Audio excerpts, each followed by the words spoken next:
భారతదేశంలోని ముఖ్య వార్తలపై మీ దైనందిన అప్డేట్కు స్వాగతం. కిల్లీ కొత్త ముఖ్యమంత్రిగా ఆతిషి ప్రమాణ్ స్వీకారం చేశారు.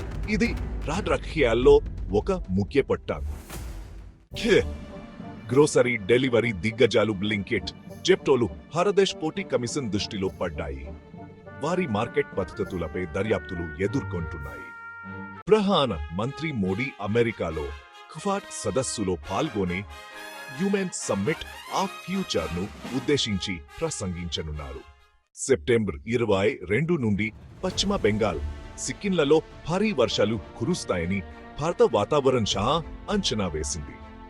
ప్రధాన్ మంత్రి మోడీ పర్యటనకు ముందు అమెరికా జాతీయ భద్రతా మండలి సిక్కు కార్యకర్తతో తన తొలి సమావేశం నిర్వహించింది. ఇది భారత్ అమెరికా సంబంధాలలో ఒక ముఖ్యమైన అడుగు. సెప్టెంబర్ 21, 2024 నాటి భారతదేశంలోని ముఖ్య వార్తలివి. తాజా సమాచారం కోసం మాతోనే ఉండండి.